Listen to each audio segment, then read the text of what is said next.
เคครับยังไม่เสร็จไม่เป็นไรไม่เป็นไรนั่งลงนั่งลงโอเคครับวันนี้ตั้งใจนะครับเดี๋ยวเราจะเริ่มทำการเรียนนะครับเป็นการคิวเน็ตชุดการเคลื่อนที่นะครับเริ่มที่ข้อ80ก่อนนะครับตั้งใจนะให้โมเล่นนะข้างหลังโจทย์บอกว่าคว้างวัตถุขึ้นในแนวดิ่งคว้างวัตถุขึ้นในแนวดิ่งนะครับ60 เมตรเปอร์เซกถ้าเป็นประมาณอย่างนี้นะ60เนี่ยนักเรียนเคยสอนมาแล้วนะคุณแค่ใส่จุด1 จุดก็รู้แล้วขึ้นไป6 วิถูกไหมถึงจุดสูงสุด6 วิลงมาอีก6 วิถึงพื้นก็12 วิมีข้อมูลในใจนะครับแต่ข้อนี้ก็ถามว่าอยากทราบว่านานเท่าไหร่จึงมีความเร็ว20แต่วัตถุจะเคลื่อนที่ลงก่อนนะลงเป็น20สมมติเราคิดเกียรคำนวณเราก็ปีนสเกลนะนี่1 2 3 4 5 6เห็นไหมวิ2 วิ3 วิ4 วิ5 วิ6 วิตกมาก็เป็น7 วิ8 วิ9 วิ10 วิ11 วิถึงพื้นก็12 วิเริ่มที่ไหนนะ60ก็50403020100102030405060ที่ระดับก่อนนะอันนี้เอาไว้เป็นวันหลังก็นึกออกก็ได้อันนี้แค่ให้มองภาพรวมเวลาได้เข้าใจแล้วก็เอาเป็นบทสรุปง่ายๆเอานะครับเพราะมันวิละ10โอเคไหมครับณตำแหน่งเดียวกันคือความสูงเดียวกันอัตราเร็วฟังกันดีอัตราเร็วเท่ากันนะครับอันหนึ่งขึ้นอันหนึ่งลงถ้าเป็นความเร็วคือขาขึ้นเป็นบวกขาลงเป็นลบโอเคไหมที่ตำแหน่งเดียวกันความเร็วย่อมใช้ความเร็วไม่ได้ก็ใช้อัตราเร็วเท่ากันใช่ไหมความเร็วที่การตรงข้ามโอเคไหมครับเมื่อกี้ก็ถามว่าอะไรนะที่ความเร็ว20ขาลงก็ตรงนี้ใช่ไหมถูกไหม20ขาลงก็ตอบ8อย่างเงี้ยตอบ8เนี่ยอันนี้คือไม่ใช้เลยนะไม่ใช้สูตร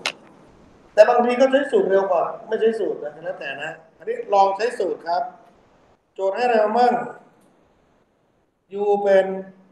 80โยนขึ้นนะกว้างขึ้น g ลงต้องเป็นลบเรายึด u เป็นหลักนะให้ u เป็นบวกเสมอกันนะครับใครที่สวน u จะเป็นลบแสดงว่า u กับ t จะมีค่าเป็นไงเสมอนะ u กับ t เป็นบวกเสมอนะแต่บางที่ก็ให้ t เป็นบวกคุณก็ต้องบอกว่าแต่ u เปลี่ยนไปตามสภาวะนะให้อะไรไปอีกครับ v เป็น20เวลาเท่าไหร่หาตัวไหนก็ติดตัวแปรนั้นไว้เข้าสู่นะ v เท่ากับ u บวก gt 20เท่ากับ80ลบ 10t ลบย้ายไปฝั่งนี้เป็นบวกฝั่งนี้ย้ายเป็นลบสลับกันนะ 10t เท่ากับทำไมฮะเป็นบวกอันนี้ย้ายมาลบ6หาอะไรหา t ไหนอ่ะอยู่อ๋อเห็นผิดไม่ใช่ทำไมอ่ะไม่มีทำไมต้องบอกให้เป็นไรไปอันนี้ขนาดลอกมาเนี่ย60 80มาจากไหนเนี่ยเอ่เหลือ40อะไรเขาเนี่ยก็นี่ลงมาv เป็นลบครับ v ติดลบนะลบ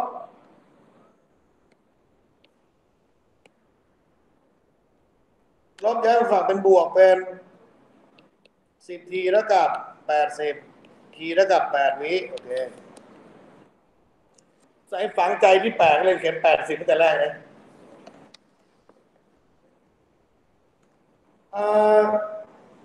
เวลา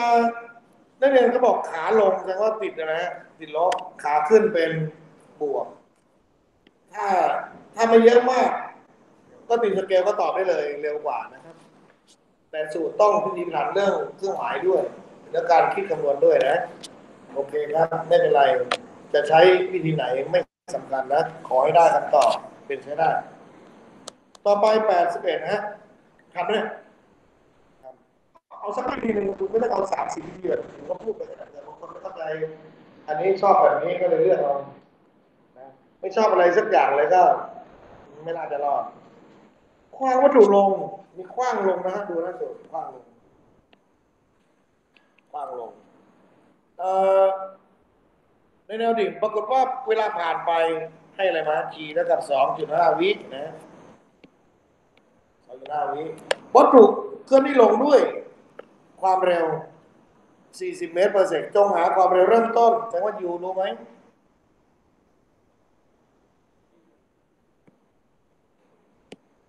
u เป็น u นะ v เป็นเท่าไหร่ฮะ40 เมตรต่อเซกเวลาเขียนแล้วโอเคหมดแล้วครับ g เป็นบวกถูกไหมครับดู u มันลงเป็นบวก g มันลงอยู่แล้วก็เป็นบวกทำไหมฮะตัวไหนที่เขาถามก็เป็นแล้วตัวแปรอันนี้จะเดาวิธีสิบไม่ได้ฮะเพราะมันไม่ใช่เริ่มจากศูนย์มันถูกคว้างลงมาถูกไหมคือ u ไม่เป็นสูตรอันนี้ใช้แบบนั้นก็ได้ก็คือบังคับใช้สูตรอย่างเดียวครับดูสูตรครับ v เท่ากับ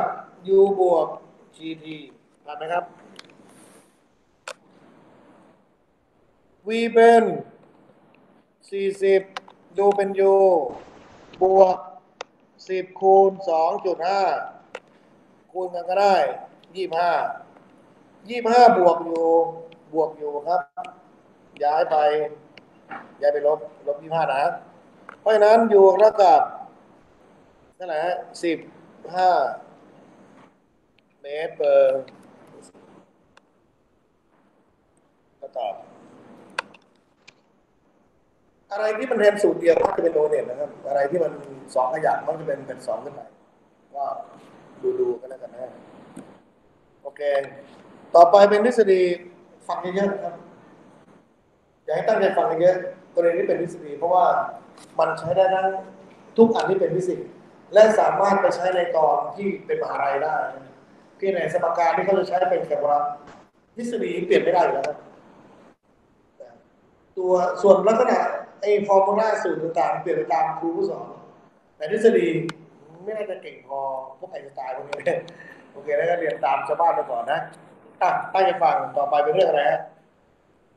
การที่แบบโปรเจกต์ตายนะขึ้นชื่อโปรเจกต์ตายแล้วมันต้องความรู้ต้องมาแล้วนะครับเป็นอะไรบ้างครับอันนี้ง่ายอยู่ยังไม่ต้องอธิบายมากโปรเจกต์ตายเป็นลักษณะไหนครับการที่อยู่ระหว่างแกน x แกน y เนี่ยใช่ไหมอันนี้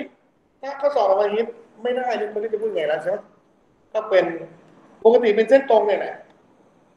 แต่ว่ามันถูกแรงดึงของโลกดึงก็จะกลายเป็นเส้นโค้งแบบนี้เป็นวงกลมป่ะวงรีป่ะพาราโบลาป่ะให้เปิดคณิตศาสตร์ชัดเจนไหมพวกนี้ฮะ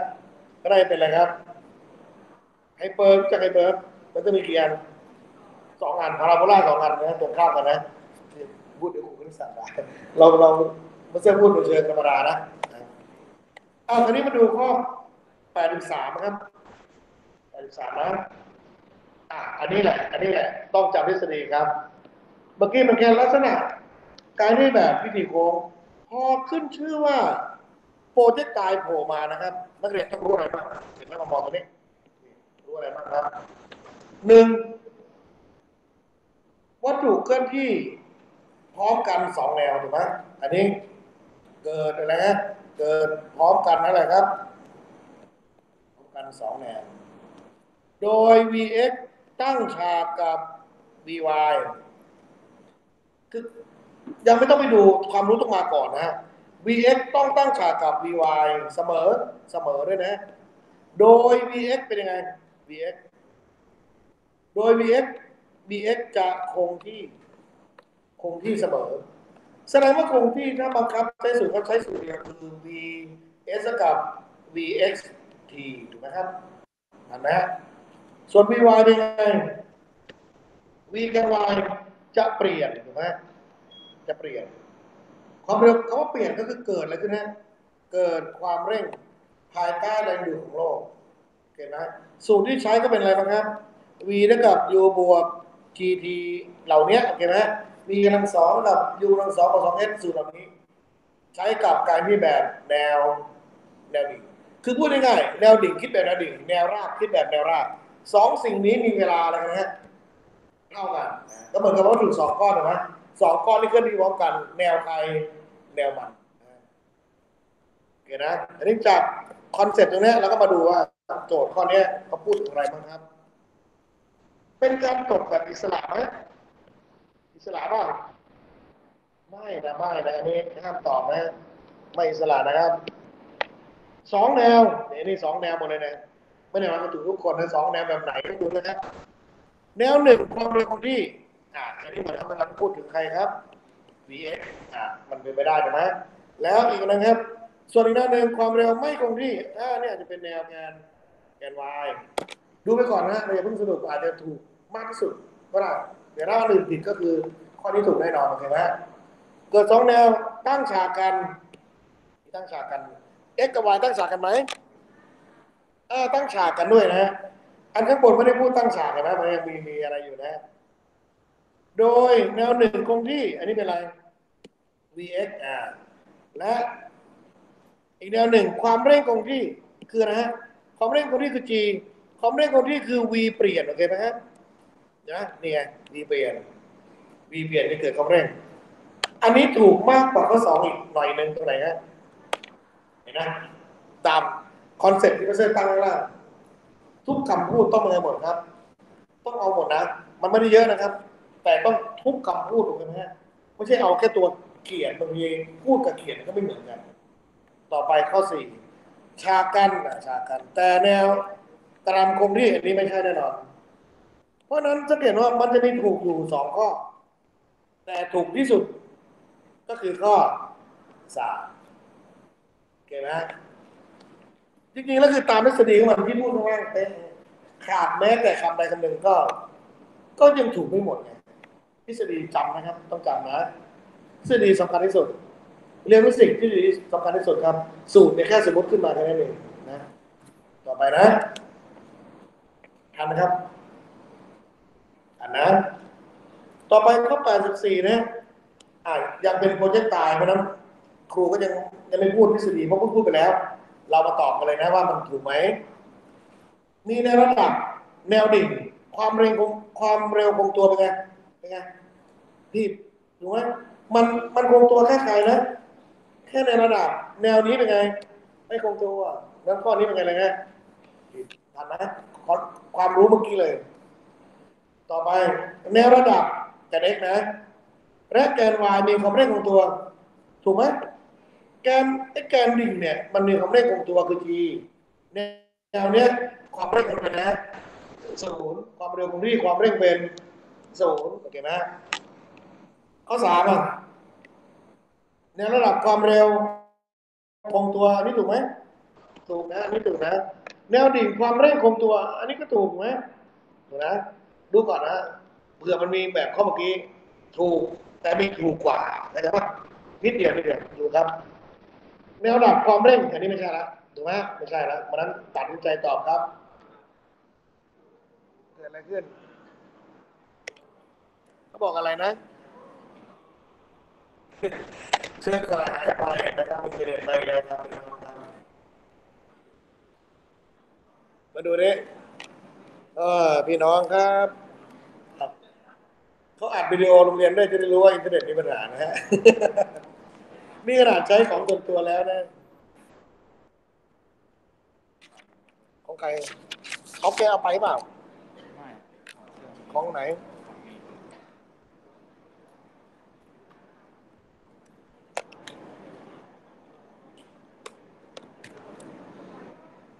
ใจเย็นนะเอาดูไปก่อนนะเพื่อไม่เสียเวลานะเมื่อกี้ตอบข้อไหนครับเยี่ยมไปต่อนะตอนนี้ทุกคนมีโจทย์อยู่แล้วโอเคไหมครับเพื่อไม่เสียเวลานะข้อ85นะดูของตัวเองครับไม่ต้องดูจอดูวัตถุ x และ y เหมือนกันปล่อย x ให้ตกในแนวดิ่งวาดรูปสักหน่อยนะ x ตกในแนวดิ่งก็คือ u เป็นอะไรครับ u เป็นศูนย์นะครับนึกจินตนาการว่าไปนะ u เป็นศูนย์นะปล่อยตกนะส่วน y ถูกดีดออกไปในแนวระดับ y ถูกดีดออกไปแนวระดับนะ ณตำแหน่งเดียวกันระดับเดียวกันข้อใดผิดอันนี้คนที่เขาทดสอบตั้งแต่แพท2โอเน็ตบ่อยมากนะครับเรียนฟังนะลักษณะแบบนี้ครับคือการเหมือนกับการปัดวัตถุจากที่สูงก็คือโปรเจกไตล์ลักษณะหนึ่งถูกไหมตกไปมันจะมีอะไรบ้างครับuแกน y จะเป็นศูนย์เสมอถูกไหมครับอันนี้เป็นโปรเจกไตล์อีกสไตล์นึงคือปัดของที่สูงหรือเครื่องบินทิ้งระเบิดพวกนี้นะ uแกน y จะเป็นอะไรเสมอเขียนไว้ครับ uแกน y เป็นศูนย์โอเคไหม uแกน y เป็นศูนย์ vx คือความเร็วที่กว้างถูกไหมความเร็วที่กว้างหรือความเร็วของหินนะสังเกตครับมันจะตกถึงพื้นพร้อมกันจำไว้นะมันจะตกถึงพื้นพร้อมกันนะทั้งแนวดิ่งกับแนวโปรเจกไตล์ตกถึงพื้นพร้อมกันมีอะไรเท่ากันบ้างเมื่อกี้มีอะไรเท่ากันไหมมีอะไรกันนะหนึ่งเอาเขียนก่อนที่เท่าก่อนเขียนว่าที่เท่ากันมีอะไรบ้างนะเมื่อกี้นะเวลาถูกไหมเวลาเท่ากันแรงดึงดูดของค่า g เห็นไหม v v แกน v ตกถึงพื้นคือ v แกน y นะ v ตกถึงพื้นนะ v ตก v แกน y เนี่ยจะเท่ากัน v แกน y เท่ากันนะแต่ v ตกถึงพื้นไม่เท่ากันเห็นไหมครับนั่นเองอันนึงที่ปล่อยแรงบิดเป็นการที่เป็นธรรมดา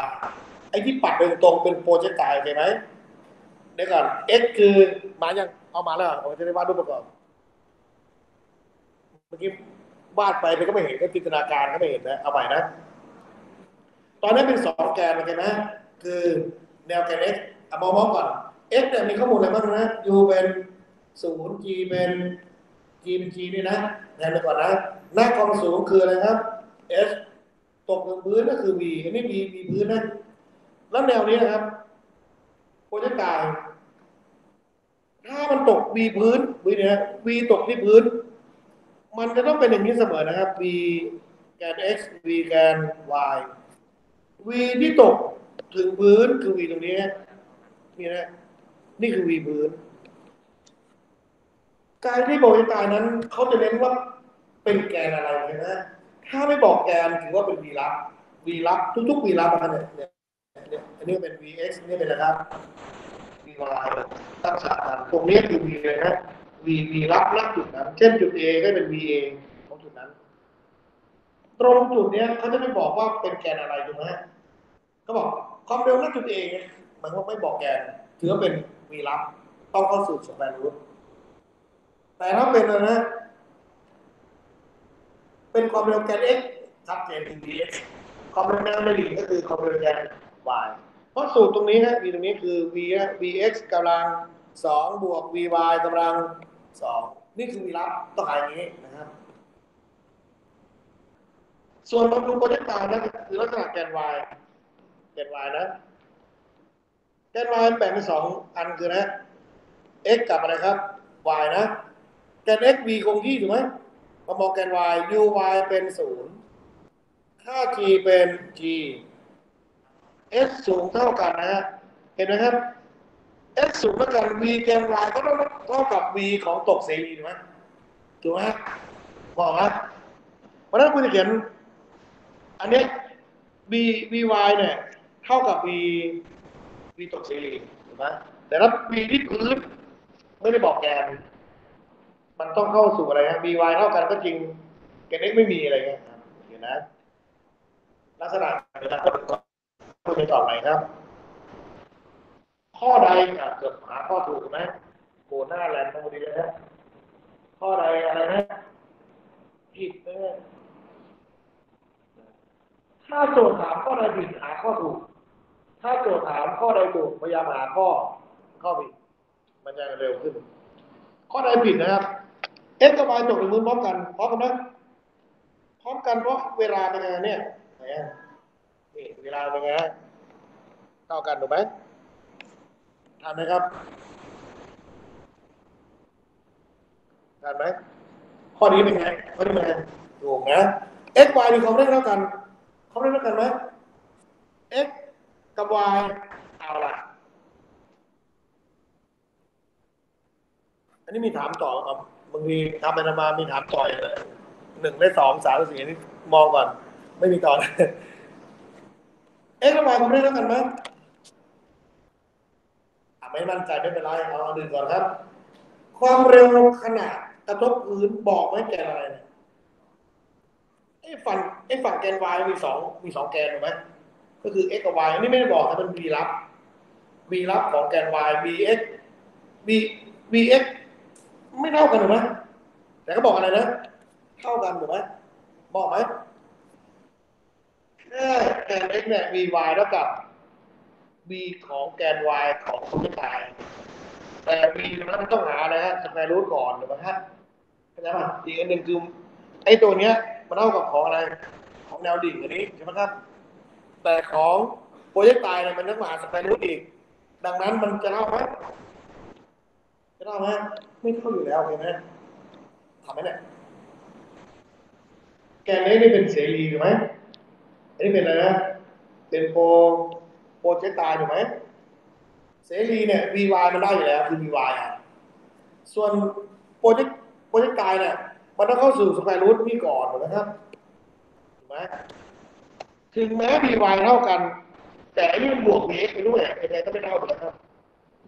เข้าใจยังถามไหมเนี่ยอันนี้ผิดแน่นอนวัตถุ x รวมการกระจัดตามแนวดิ่งเท่ากันไหมการกระจัดมาดูให้ดีเอาสีการกระจัดของวัตถุ x เองนะการกระจัดนี่มันคือนี่นะนี่คือการอะไรครับการกระจัดของใครของ x นะส่วนการกระจัดของ y คือตัวนี้ครับนี่ฮะนี่คือการกระจัดของ y การกระจัดของ y เลยนะมันคือตัวไหนการกระจัดสวยมันคือนะฮะรูทนะฮะ sx กำลังสองบวก sy กำลังสองเพราะอันนี้ของแกน y เนี่ยของวัตถุ y เนี่ยเป็นอะไรนะเป็นโปรเจกต์ตายนะโปรเจกต์ตายก็คือ sx อะไรนะ sy ถามนะโปรเจกต์ตายจะมีถ้าไม่บอกแกนมันจะมี2เรื่องคือตกถึงพื้นนักเวลาอะไรขนาด1 v มี v ถ้าไม่บอกว่าแกนไหนต้องสแควร์รูทการกระจัดของโปรเจกต์ตายก็ต้องสแควร์รูทถูกไหมฮะเอาง่ายๆอันนี้เป็น s เป็นสแควร์รูทอันนี้เป็นแค่อะไรนะแค่ s ตรงนี้มันก็คืออยู่ในไหนในนี้ไอตัวนี้เป็นยังไงกันเท่ากันแต่ที่ยังมีบวกอีกใช่ไหมแสดงว่าเท่าไหมไม่เท่านะครับทันว่ามันเนี้ยไม่เท่าเห็นไหมเห็นเหตุผลไหมไอ้นี่มีแค่ s อันนี้มีต่อให้เป็นต่อให้เป็น s กำลังสองต่อรูปคือ s แต่มันมีการบวกกันแล้วเป็นไง sx ยังไงก็ได้มากกว่านะครับให้ฟังนะทฤษฎีพวกนี้มันออกตั้งแต่2 3 9ทำงานในตะปูนี่นะครับเดี๋ยวก่อนข้อนี้ตอบอะไรเนี่ยได้ยังอันนี้ความเร่งก็ไม่ได้กันอยู่นะเพราะความเร่งที่ถูกที่สุดได้เลยเท่าไหร่เนี่ยเอาข้ออะไรนะมันผิดหมดเลยเหรอฮะข้อ 1มันถูกป่ะ x และ y ตกอยู่พื้นพร้อมกันดีกันไปนับอยู่ด้วยกันข้อใดผิดไป2 ข้อได้ไม่เท่ากัน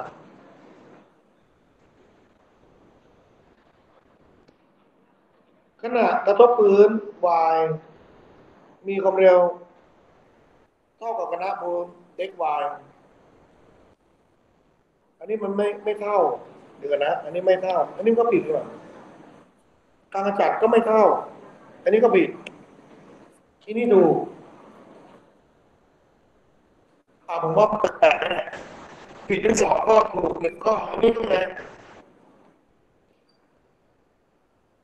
แต่มาข้อนี้เขาจะถามผิดป่ะเนี่ยได้เป็นถามว่าอะไรนะข้อนี้ถูกป่ะครับนะดูแล้วไม่น่าใช่เป็นไปนะครับข้อสี่ทำไมนะ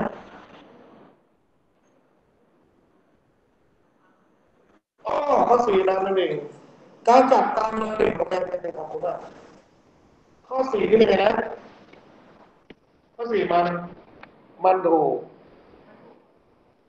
เพราะตามระดิ่งคือ sy เท่ากันถูกไหมตามระดิ่งอ่าเห็นไหมไม่ได้ดูเดี๋ยวชัดอันนี้ทีนี้ขนาดกระทบพื้นไม่ได้บอกแนวใช่ไหมนี่ปิดความเร่งเท่ากันไหมเอามาดูครับเดี๋ยวนะความเร่งเท่ากันไหมมาดู A ของแกนวัตถุ x ก่อนความเร่งของมันคืออะไรนะ g โอเคไหมวัตถุ y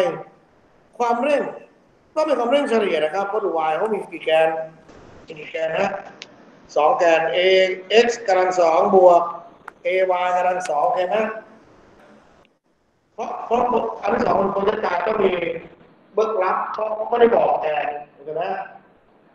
สแควร์รูท a x เป็นศูนย์ถูกไหมเพราะเราเรียกโพซิชันความเร็วเป็น x คงที่ความเร่งเป็นศูนย์บวก g กำลังสองแสดงว่าความเร่งของวัตถุ y เนี่ยมันก็คือ g เหมือนกันแสดงว่านี้ถูกนะเห็นไหมโอเคดังนั้นข้อไหนผิดจะถูกแล้วเข้าไปเห็นไหมครับขนาดครูให้เน้นว่าเลยนะต้องดูว่าเป็นไงนะแกนอะไรเป็นแกนอะไรถูกไหมนี่ก็ลืมอ่านคำว่าแนวดิ่งอีกนะเพราะนั้นตอบข้อไหนครับข้อสามนะข้อใดผิดโอเคทันไหมใครงงเหตุผลที่มันเป็นเหตุผลนะโอเคนะเมื่อกี้ก็น่าจะให้เหตุผลอย่างละเอียดไปแล้ว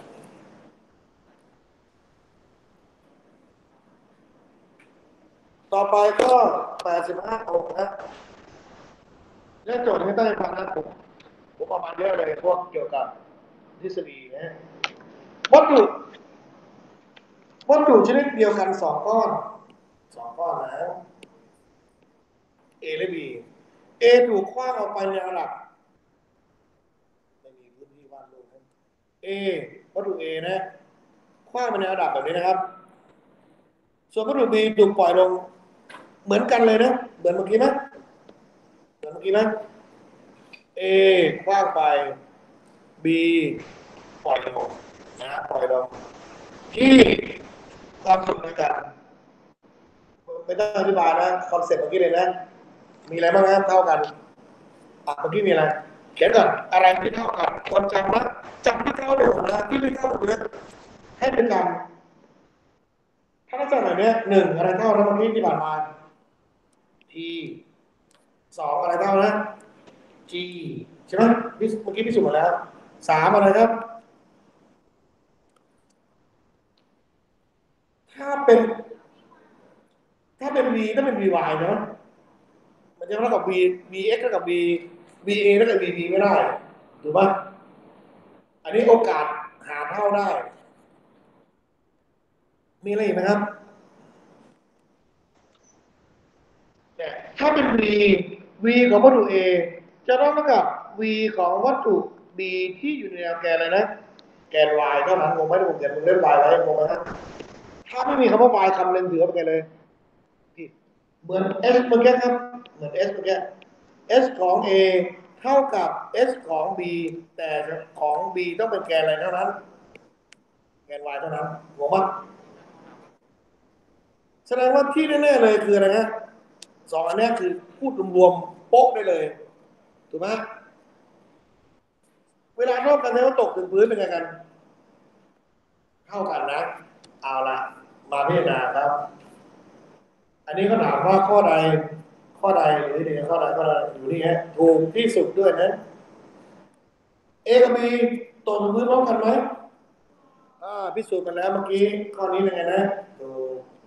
ถัดไปเอกับบีตกถึงพื้นพร้อมกันอ้าวขออภัยปากกับมือทะเลาะกันแล้ว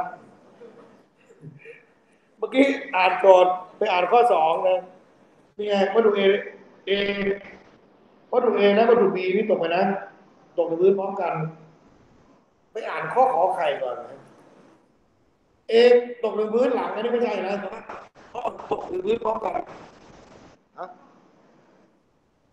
สองข้อเนี้ยก็ไม่คนใดคนหนึ่งผิดอยู่แล้วโอเคไหม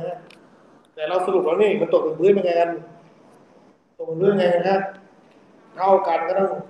ขอถูกกอต้องเป็นไงผิดขนาดตรงพื้นดูให้ดีนะขอควายนะวัตถุ A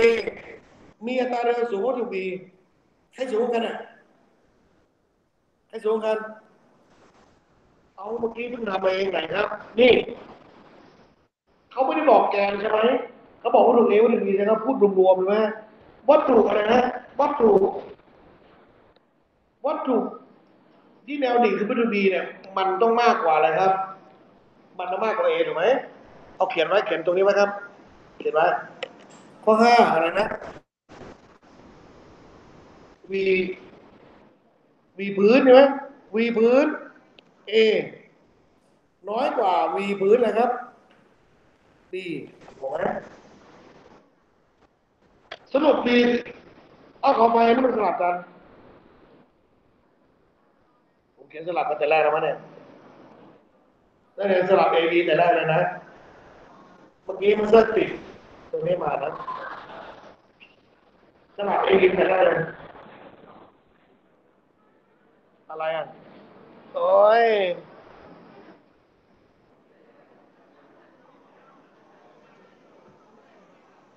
ดูให้ดีนะ B คือแนวดิ่งนะ A คืออะไรครับ A คือเสรีนะข้อสามผมเขียนอะไรเมื่อกี้ V ของ B เท่ากับ V ของ A ที่แนวกันบายก็ที่ผมมองสลับ A B นะ S ของ B B คือเสรีสลับ A กับ B โอเคไหมอันนี้เป็นอะไรฮะ S ของ A แทน Y เพราะฉะนั้น V ของ A ต้องมากกว่านะมากกว่านะผมเขียนสลับตั้งแต่ไหนนะตั้งแต่แรกข้อหกการกระจัดการกระจัดนะการกระจัด B B กับ A ไหนมากกว่าเมื่อกี้น้อยกว่าการขจัดนะครับ A ฟังให้ดีตอนนี้ A คือโปร A คือโปรที่ตาย B คืออ่ามันสลับ X ตามเมื่อกี้ผมนึกว่า X ปล่อยตก Y กว้างไปแล้วให้เกิดสลับเมื่อกี้ครับขนาดวัตถุตกบนพื้นคือ V พื้นคือข้อไหนฮะ V พื้นคือข้อห้านี่นะ V พื้น A สูงกว่าไหมอันนี้ต้องจับให้หมดนะได้ยังคำตอบได้ยังสูงกว่าไหมครับสูงกว่านะขนาดตัวพื้น B คือพื้นแค่นี้ B สูงกว่านี่ผิดนะนี่ฮะคำตอบคืออยู่ข้อเหตุผลข้อนี้อยู่ที่ข้อห้าใช่ไหมเนี่ยเธอจำอันนี้ไว้นะว่าอันนี้คือเท่ากันแน่ๆถูกไหมแต่อันนี้จะเท่าต้องเจาะรายละเอียดไปอีกเข้าใจปะคือมันไม่ได้ต้องเล่นทั้งหลายมันจะต้องรอบบางส่วนของโปรเจกต์การบอกให้ดีนะเมื่อกี้ผมมีใส่ A B ผิดเลยอะไรคือโปรเจกต์การอะไรคือเสรีใช่ไหมถ้าเท่ากันทั้งสองอันเป๊ะๆคือแค่เดียวนะฮะสองอันแต่เท่ากันบางส่วนเนี่ยคือบางส่วนของโปรเจกต์การเท่านั้นโอเคไหมฮะแล้วตอบข้อไหนเนี่ยขอและขอข้อสองถูกไหมทันไหม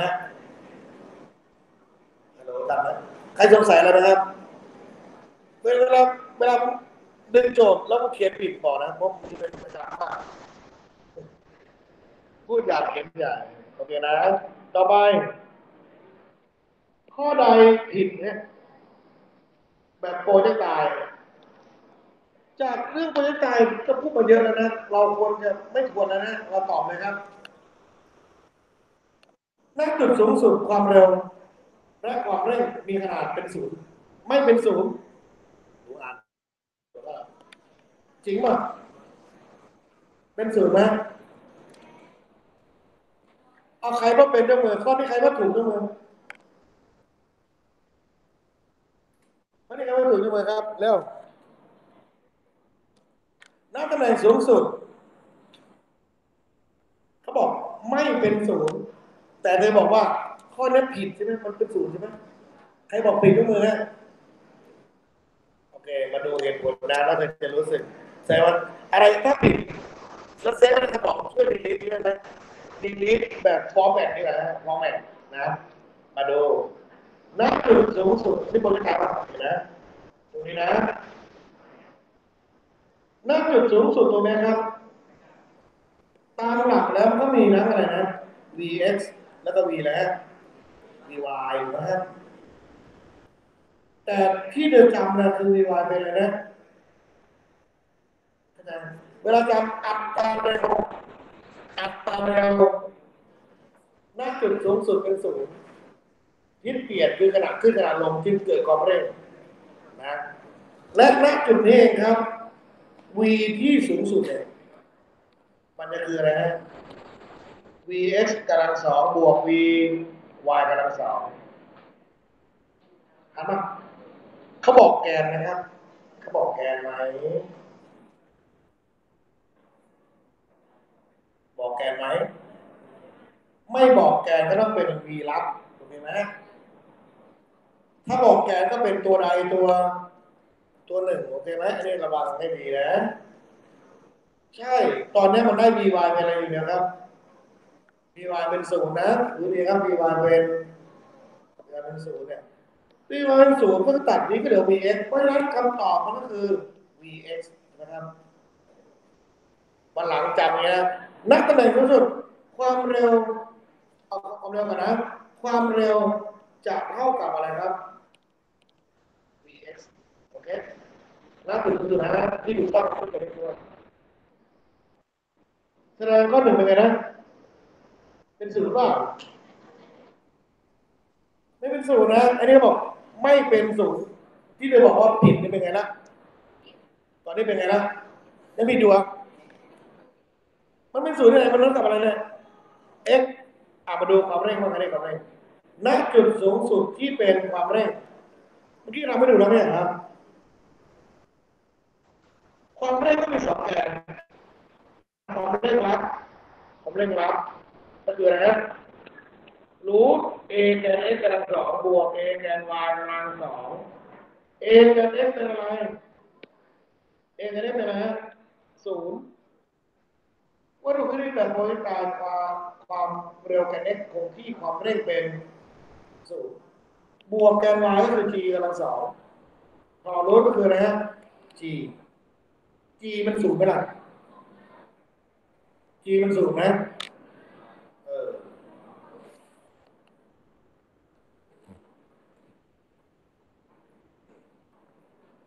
ข้อนี้ก็ถามข้อใดผิดใช่ไหมอ่ะข้อนี้เป็นไงเนี่ยประตูข้อสองเป็นการที่มีความเร่งคงตัวไหมโปรเจกโปรคงตัวไหมครับคงตัว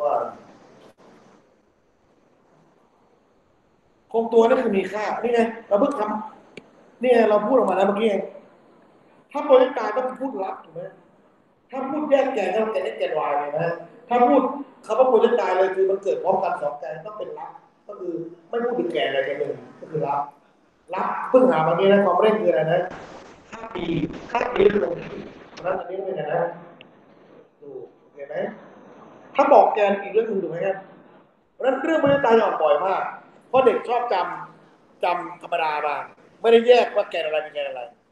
ก็โอกาสถูกหลอกมากมายโอเคนะต้องระวังครับเดี๋ยวก่อนถึงไหนแล้วข้อสามในระดับเดียวกันขาขึ้นขาลงความเร็วเท่ากันไหมความเร็วเท่ากันไหมครับเนี่ยเท่ากันไหมไม่เท่านะที่เท่าคือใครครับที่เท่าคืออัตราเร็วนะมองไม่ตายก็ได้ขาขึ้นเป็นบวกขาลงเป็น ลบนั่นคือความเร็วแต่ถ้าเท่ากันจริงคืออัตราเร็วคือสเกลาร์เห็นไหมทันไหมข้อนี้เป็นไงเลยชัดเลยความเร็วมีบวกมีลบ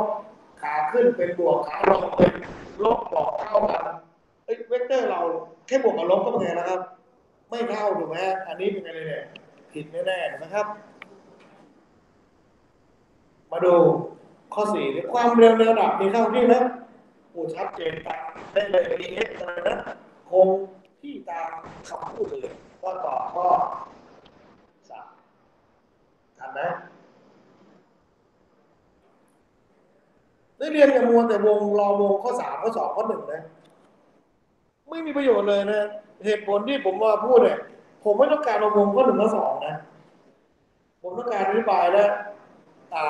ให้เดินซึมเข้าสู่ทฤษฎีของมันมากๆนะต่อไปถ้าเป็นเรื่องตายมันออกทุกปีเพราะเด็กจะเข้าใจผิดชอบบอกแกนกับแกน x แกน y นะไม่บอกแกนอะไรเงี้ยมันมีที่พูดมาเมื่อกี้นะโอ้ยตายถ้าเราบางทีก็บอกอ๋อเลยมันมีเลยก็มีนะใช่ไหมครูก็ไม่ได้พูดละเอียดขนาดนี้ก็มีนะแต่เวลาออกข้อสอบออกนะก็ออกเต็มที่เต็มแม็กซิมัมนะครับ88ข้อใดถูกต้องโปรเจกต์ตายโปรเจกต์ตายขายดีนะลองตอบให้ขึ้นใจดิลองคิดนะเอาทีละข้อก็ได้ข้อหนึ่งผิดหรือถูกใครก็ถูกต้องมือก็ไก่ลองตัดสินใจเองว่าใครถูกต้องมือผิดไม่เป็นไรให้ความร่วมมือหน่อยครับมีมือไหมครับถ้าไม่มีมือก็ตัดทิ้งนะมีคนตอบประมาณ4 คนใครบอกข้อกอผิด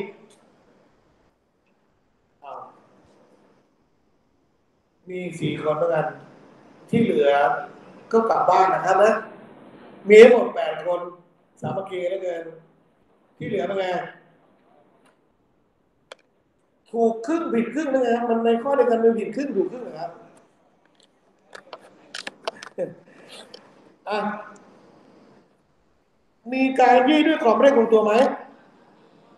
เพิ่งสรุปเมื่อกี้เองครับเขาพูดถึงรวมๆกับโปรเจกต์ตายใช่ไหม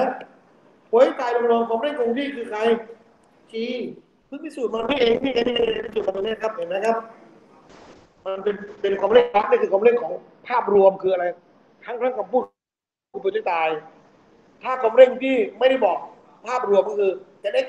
กันวายอย่างนี้เห็นไหมฮะทำไม่ได้เอาอยู่ไหน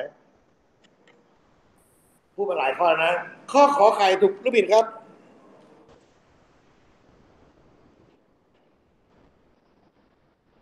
ถูกหรือผิดฮะถ้าเป็นเส้นตรงอย่างนี้คือมุมอะไรเนี่ยมุม0 กับ 180ใช่ไหมเริ่มที่นี่คือ0ใช่ไหมเริ่มไปคือ180เส้นตรงเส้นหนึ่งคือมุม0 และมุม180ใช่ไหมโพที่กายเกิดมุม0 กับมุม180ไหมมันเกิดตรงนี้กับตรงนี้ไหมไอ้ตรงนี้มันคือเส้นตรงคือนะตามกันกับสวนกันมันเป็นการไม่แบบเส้นตรงแสดงว่าเมื่อไหร่ก็ตามถ้ามีคำว่าเท่ากับ0เท่ากับ180ไม่ใช่แน่นอนถูกไหมฮะโพที่กายจะขึ้นที่อยู่ระหว่างใครครับอยู่90อ่ะจะว่าแล้ว90จะขึ้นที่มาแค่ไหนนะแค่นี้แล้วก็ไปนะพอละอยู่ตรงนั้นนะ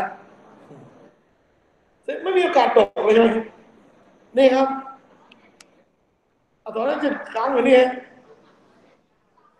210มานี่ปุ๊บบ้าไปแล้วครับกำลังมีคนกำลังบ้าเลย310ต้องเป็นวงกลมแล้วโมจะตายถ้าอะไรตกคณิตศาสตร์ด้วยนะมาดูครับเขาบอกว่ามุมศูนย์180ถูกไหมเนี่ยผิดครับที่ถูกต้องเลยนะ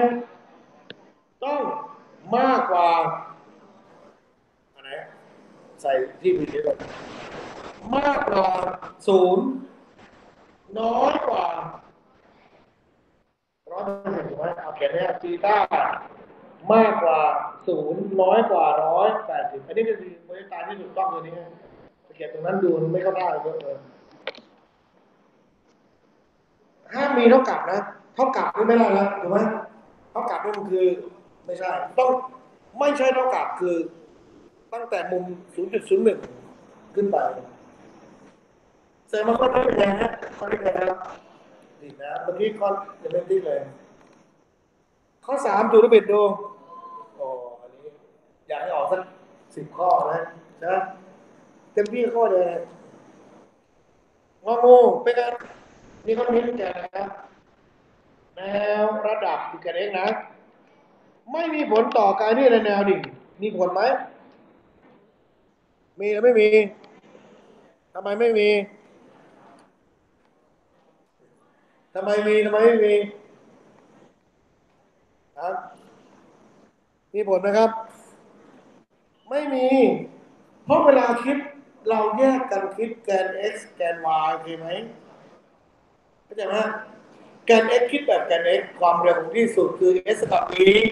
ที่แกน y คือความเร็วเปลี่ยนเกิดความเร็ว v ด้วยกัน u บวก t e กำลังสองกับ u กำลังสอง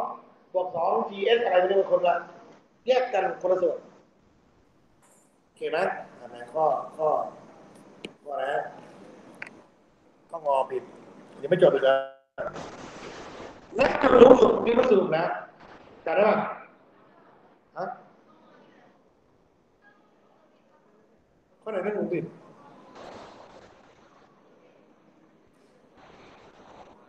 การเคลื่อนที่ในแนวระดับไม่มีผลต่อการเคลื่อนที่ในแนวดิ่งถ้าถูกผิดคือที่ถูกเป็นไงอันที่ผิดเป็นไงไม่มีคำตอบเหรอ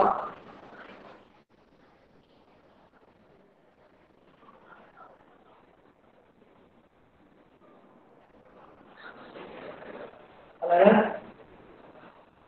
ไม่ได้ยินอ๋อแต่ผมที่ถูกไงก็ดูสักอันเลยบอกแล้วว่าสังเกตเราสังเกตเราปากกับมือมันทะเลาะกันประจำนะครับก็เลยไม่รู้จะเชื่อใครเลยนะสรุปคือเชื่อใครไม่ได้สักอันนะนี่นานนี้สอนรู้ว่าอย่าเชื่อคนที่อยู่ใกล้สังเกตอันตรายที่สุดในชีวิตคือคนที่อยู่ใกล้ชิดที่สุดในชีวิตเห็นไหมครับคนจะฆ่าเยอะคนที่ใกล้แต่คนที่อยู่ไกลจะฆ่าได้ไหมนะนั้นโอเคนะโอเคต่อไปข้อ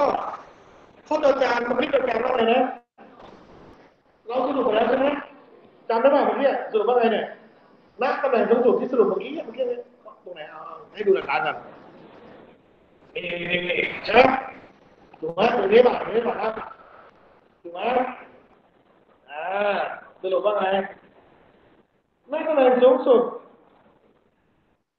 น้อยสุดเหรอณตำแหน่งสูงสุดมันมีค่าเท่ากับอะไรครับ v แกน x จำนะวันนั้นข้อนี้เป็นไงครับอัตราเร็วน้อยสุดไหมน้อยสุดไหมวิเคราะห์อีกแล้วครับวิเคราะห์อีกแล้วมาดูนะวิเคราะห์ยังไงณจุดสูงสุดคือตรงนี้นะเดี๋ยวชี้กันตรงเนี้ยมันคือ vx ใช่ไหมแล้วลองดูตัวนี้นี่แล้วจุดนี้นะ v v x v y แล้วจุดนี้ก็สแควร์รูทถูกไหม v นะเอา v จุด a เท่ากับอะไร vx กำลังสองบวก v y กำลังสองถูกไหม v y vx เป็นไงอยู่นะครับ vx เป็นไงอยู่นะ vx เป็นไงอยู่นะครับเท่ากันทุกจุดถูกไหมแต่ณจุดเนี้ยมันบวกอะไรไปด้วย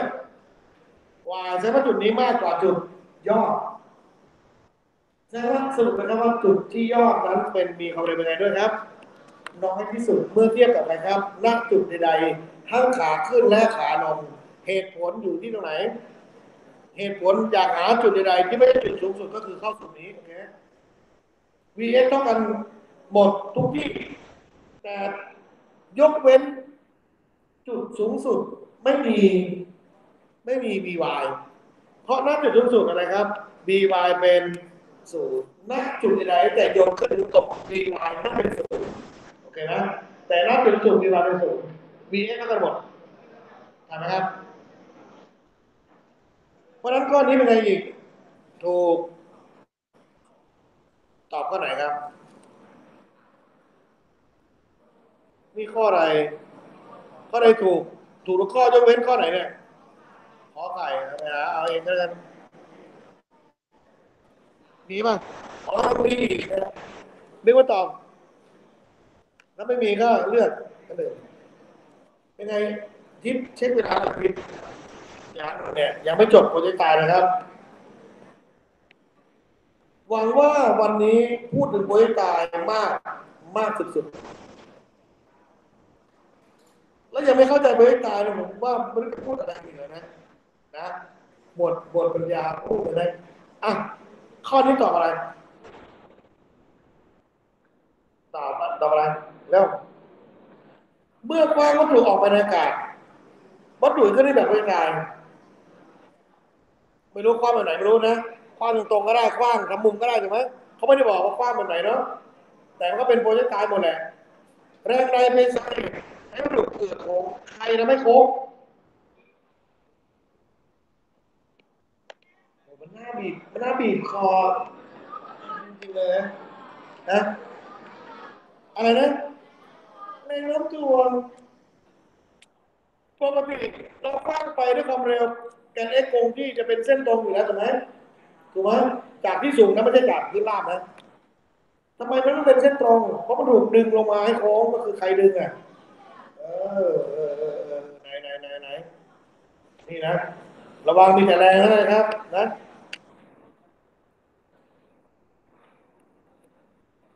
ต้องของโลกนะเกิดเขาออกไปจริงๆโจทย์เขาเปลี่ยนเขาบอกว่า ไปดาวอังคารนี่นะแต่มีทั้งโลกและดาวอังคารอะไรเนี่ยในถึงโลกทุกชาติหรอกนะถ้าไปทดลองที่ดาวอังคารต้องตอบอะไรแรงดูดของดาวอังคารนะไม่แน่นะบางทีเรื่องง่ายๆแต่เปลี่ยนจากโลกเป็นดาวอังคารเธอก็ยังยึดติดกับอะไรอยู่ดีนะโลกไม่ต้องชอบนะโลกนะต่อไปทันไหมฮัลโหลทันอยู่นะจากการทดลองปล่อยลูกกลมโลหะขึ้นได้ลงมาตามรางที่มีความสูงต่างกันโดยที่ปลายรางอยู่ในแนวระดับ ลูกกลมยังไงก็คือรางมันจะเป็นอย่างนี้นะปลายรางเป็นแนวระดับก็ปล่อยจุด A จุด B จุด C วัตถุขึ้นที่มาแนวระดับอันนี้ก็จะขึ้นในแบบต่อไปในอนาคตนะครับไม่รู้เป็นโจทย์แบบนี้ป่ะถ้าเป็นโจทย์แบบนี้นี่บางฟังถ้าเป็นรูปร่างแบบนี้เป็นวงกลมแล้วหมุนออกมาอย่างนี้นะก็คงจะแปลกกันนะรู้ป่ะนะอันนี้เป็นวงกลมก่อนอันนี้เริ่มเป็นไหลมาปึ๊บไปเลยกับข้างบนเป็นหมุนปิ้วเป็นวงกลมแล้วออกไปเลยนะฮะอ๋อไม่มีโอเคข้อนี้ไม่ต้องทำนะ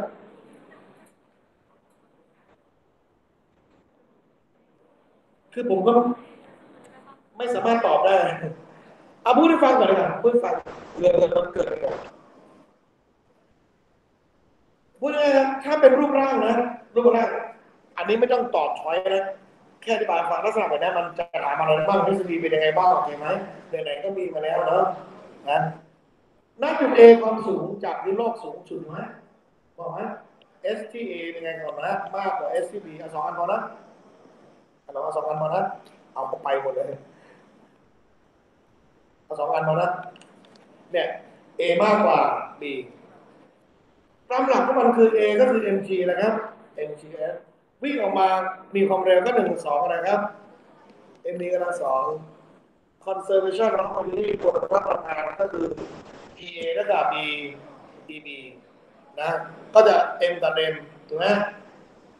ก็กลายเป็นนะ v ตัวนี้คือ root 2 gs ทำไหมครับ v ตกพื้นในรางตรงนี้นะคือ root 2 gs อ่ะใครจะมากจะน้อยหรือนะนี่เป็นความเร็วในการ x ใช่ไหมแสดงว่าวัตถุที่อยู่สูงจะตกไกลกว่าวัตถุที่อยู่ใกล้อยู่นะบอกว่าการเป็นที่แบบนี้นะครับเช่น 200 เมตรที่เดียวกันนะ400 เมตรณตำแหน่งเดียวกันณตำแหน่งเดียวกันณตำแหน่งเดียวกันไอ้400 เมตรจะไปไกลกว่าโอเคไหมครับวัตถุที่มีความเร็วต้นสูงในแกน x จะไปไกลกว่าแต่ตกถึงพื้นพร้อมกันณความสูงเดียวกันนะครับนะแสดงว่าก้อน A จะมีความเร็วมากกว่าก้อน A จะมีความเร็วสูงกว่าเพราะมีความสูงมากกว่านะครับเนี่ยดู2 ทีดังนั้นจะตกไปไกลกว่านะครับทันไหมทันไหมแต่ถ้าเป็นวงกลมเสริมให้นะเป็นวงกลมนะวงกลมแบบนี้นะเป็นวงกลมเนี่ยจะต้องจำครับว่า v ล่างอันนี้คือ v ล่างนะมันรูท 5rg อันนี้คือ v บนรูท rg ถ้ามันเบิร์ตตายเธอไม่ต้องคิดมากนะเธอจับแล้วกับอะไรเลยรูท 5rg เลยนะ r คือรัศมีของใครแล้วเลยก็มาเป็น dx ของคนที่ตายต่อนะฮะงั้นคุณจะโอ้โหเยอะสุดยอดครับโอเคนะอันนี้เสริมไม่ต้องกล่าวเพราะว่ามันไม่มีรูปต่อไปข้อ91ทันไหมเมื่อกี้ทันไหมเสริมให้เครื่องบินในระดับเครื่องบินในระดับก็เหมือนกับเมื่อกี้ฮะเนี่ยบินในระดับก็คือ v แกน x เหมือนกับตกห่างจากที่สูงเหมือนกันลักษณะจะออกเป็นแบบนี้ใช่ไหมเหมือนกับปัดของตกจากที่สูงปกตินะด้วยความเร็วสม่ำเสมอณเวลาหนึ่งคนขับปล่อยวัตถุออกจากเครื่องบินขณะนั้นคือจริงๆคำว่าปล่อยเครื่องบินอยู่อย่างนี้นะเพราะปล่อยเนี่ยมันจะเป็นแบบนี้นะลูกระเบิดเลยเป็นอย่างนี้ที่ปล่อยเครื่องบินก็จะเป็นเครื่องบินความเร็วของเครื่องบินก็คือความเร็วของวัตถุที่ปล่อยเดี๋ยวเราฟังก่อนนะมันมีคำว่าปล่อยเธอนึกถึงความเร็วต้นมันสูงใช่ไหมขณะที่ปล่อยแล้วความเร็วต้นมันสูงคือวัตถุหยุดนิ่งแต่ขณะที่เธอมีความเร็วอยู่เนี่ยต่อให้ปล่อยวัตถุนั้นจะมีความเร็วเท่ากับสิ่งที่อาศัยอยู่เหมือนกับเรานั่งในรถเราอยู่นิ่งถูกไหมแต่เรานั่งในรถที่เราเคลื่อนที่เราก็จะมีความเร็วเท่ากับรถสังเกตเวลารถเบรกเราไม่ได้เบรกถูกไหมเราจะพุ่งไปตามรักษาสภาพเดินไว้ตามกฎข้อที่ 1ของนิวตันเห็นไหมอ่ะขณะวัตถุตกบนพื้นเครื่องบินอยู่ที่ใดเมื่อเทียบกับวัตถุดูนะข้อ 1เลยวัตถุไปก็อยู่ข้างหน้าใช่ไหมอ่า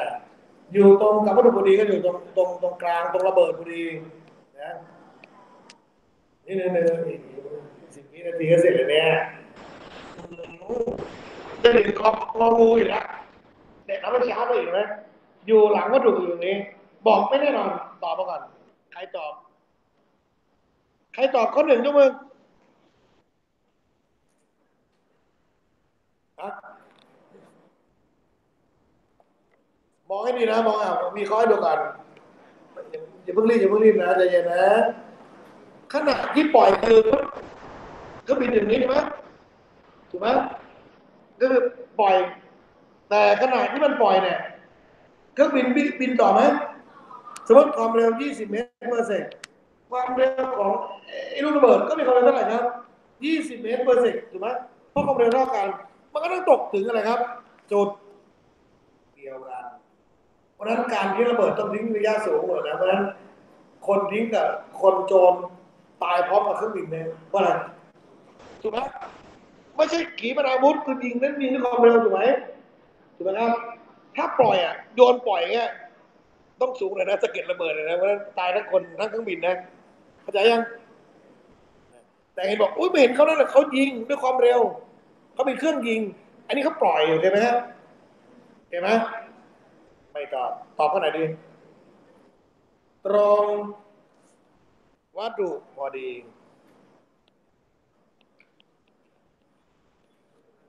ผมอันนี้ผมไม่ได้ใส่ไมค์ไม่รู้มัน